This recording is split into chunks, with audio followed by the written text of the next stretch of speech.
Halo, Tuhan bersamamu. Selamat jumpa kembali dengan Jawab-Jawab Kawam Katolik Awam.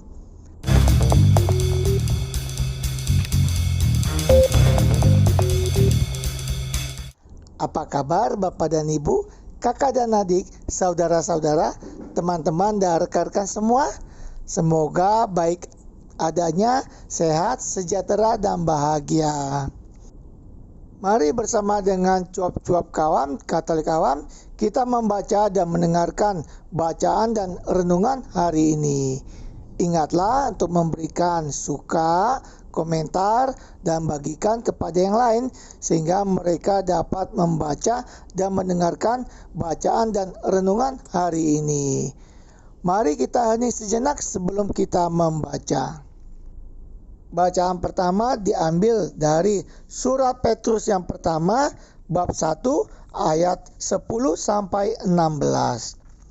Keselamatan itulah yang diselidiki dan diteliti oleh nabi-nabi yang telah bernubuat tentang kasih karunia yang diuntukkan bagimu.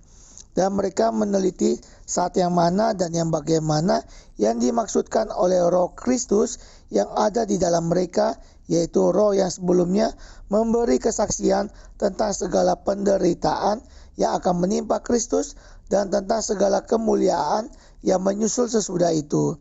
Kepada mereka telah nyatakan bahwa mereka bukan melayani diri mereka sendiri, tetapi melayani kamu dengan segala sesuatu yang telah diberitakan sekarang kepada kamu dengan perantara mereka yang oleh Roh Kudus yang diutus dari sorga menyampaikan berita Injil kepada kamu, yaitu hal-hal yang ingin diketahui oleh malaikat-malaikat.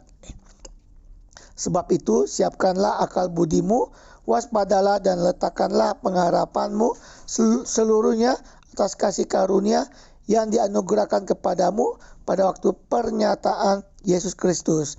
Hiduplah sebagai anak-anak yang taat dan jangan turuti hawa nafsu yang menguasai kamu pada waktu kebodohanmu. Tetapi hendaklah kamu menjadi kudus di dalam seluruh hidupmu, sama seperti Dia yang kudus yang telah memanggil kamu. Sebab ada tertulis, kuduslah kamu sebab aku kudus. Demikianlah sabda Tuhan, syukur kepada Allah. Inilah Injil Yesus Kristus menurut Markus bab 10 ayat 28 sampai 31.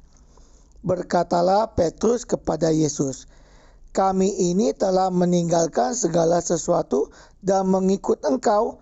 Jawab Yesus, "Aku berkata kepadamu, sesungguhnya setiap orang yang karena aku dan karena Injil meninggalkan rumahnya, saudaranya laki-laki atau saudaranya perempuan, ibunya atau bapaknya, anak-anaknya atau ladangnya, orang itu sekarang pada masa ini juga akan menerima kembali 100 kali lipat rumah, saudara laki-laki, saudara perempuan, ibu, anak, dan ladang, sekalipun disertai berbagai penganiayaan, dan pada zaman yang akan datang ia akan menerima hidup yang kekal.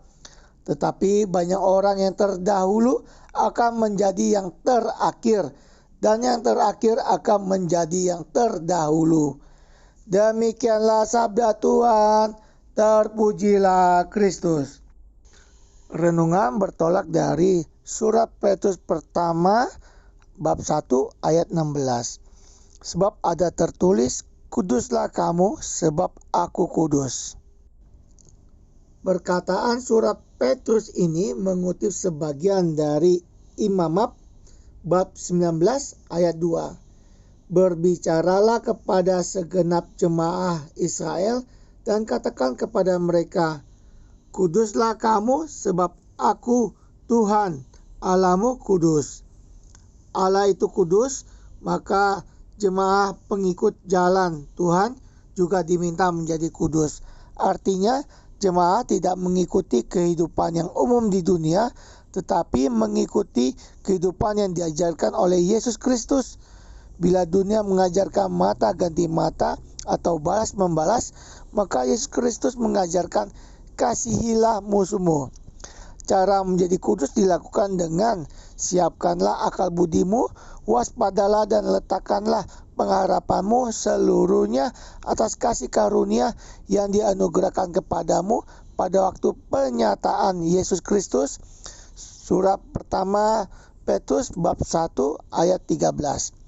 Setelah memfokuskan pada Yesus Kristus, diharapkan hidup sebagai anak-anak yang taat dan tidak menuruti hawa nafsu. Ada satu kisah sedih yang pernah saya baca. Seorang bapak membeli sebuah mobil baru. Mobil itu selalu dirawat dengan baik dan menjadi kebanggaannya. Suatu hari anaknya bermain palu. Ia mengetuk-ngetuk kayu, tembok, dan termasuk mobil bapaknya. Si bapak yang melihat mobilnya penyok menjadi marah. Begitu marahnya sampai mengambil palu dari anak itu dan mengetuk tangan anaknya. Karena kesakitan anak itu pingsan. Setelah melihat anaknya pingsan, baru bapak itu tersadar dan membawa anaknya ke rumah sakit.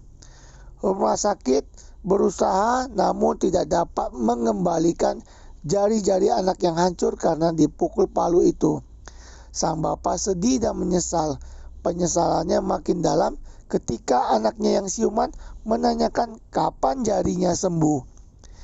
Kisah lain ada di Matius bab 27 ayat 3 sampai 5 menceritakan kisah menyesalnya Yudas Iskariot menyerahkan Yesus ke imam-imam kepala karena 30 uang perak. Penyesalannya diakhiri dengan gantung diri. Saya belajar bahwa mengikuti hawa nafsu berakhir dengan penyesalan dan tragedi. Bagaimana dengan Anda? Mari bersama-sama untuk fokus kepada Tuhan Yesus, berlaku sebagai anak-anak yang taat dan tidak menuruti hawa nafsu. Marilah berdoa. Bapa, terpujilah Engkau untuk selama-lamanya. Terima kasih atas pengajaran hari ini. Kuduskanlah kami seperti Engkau yang kudus adanya. Pengharapan kami ada pada Yesus Kristus, Tuhan dan Juru Selamat kami. Amin.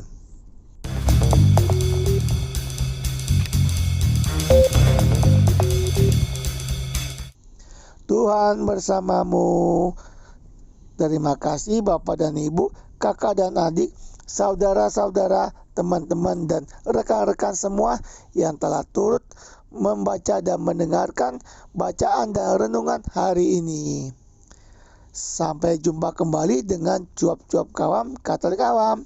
Salam sehat, sejahtera dan bahagia. Tuhan memberkati.